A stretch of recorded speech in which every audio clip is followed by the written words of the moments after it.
وافدێکی هەرێم بەرەو بەغدا کەوتەڕێ و لیستی موچەی مانگی دوی فەرمانبەرانیشیان پێیە. سبەی شاندی مراڵی سەردانی ئۆجەلان دەکات و ئەم جارە ئەحمەد تورکیشیان لەگەڵا. باگوێرەی ڕووپێوێکی تایبەت بە دۆخی کۆمەڵایەتی هەولێر خۆشگوزەرانترین پارێزگای هەرێمی کوردستانە و دووهۆکیش هەژارترینە.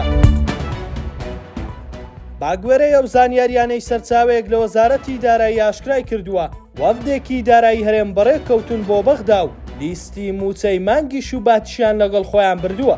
سەرچاوەیەک لە وەزارەتی دارایی هەرێم ئاشکرای کردووە کارکردن لە لیستی موچەی مانگی دوو تەواو بوو لەلایەن وەفدێکی وەزارەتی دارایی لیستەکە بۆ بەغدا براوە. باوتەی ئەو سەرچاوەیە وەفدەکە تا سبەی پێنجشەممە لە بەغدا دەمێنێتەوە و هەندێک ڕێکاری کارگێری جێبەجێ دەکەن و دواتر دەگەڕێنەوە.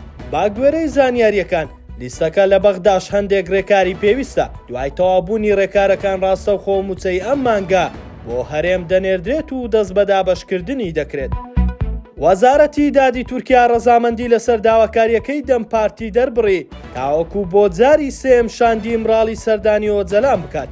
بەپێی ئەو هەواڵەی لە میدیاکانی باکووری کوردستان بڵاو کراونەتەوە جیاواز لە دوو جاری پێشوو ئەم جارە جگە لە سڕی سووریا ئۆندەر و پاروین بوڵدان ئەحمەد تورکیش وەک ئەندامی سێمی شاندەکە سەردانی ئۆجەلان دەکات. پێشکەشکردنی ئەم داواکاریەی دەم پارتی دوایەوە دێت لەسەر داوای عەبدوڵڵا ئۆجەلان شاندێکی دەم پارتی سەردانێکی سێ ڕۆژەی بۆ هەرێمی کوردستان ئەنجامدا و لەگەڵ گەورە بەرپرسانی هەرێمی کوردستان کۆبوونەوە.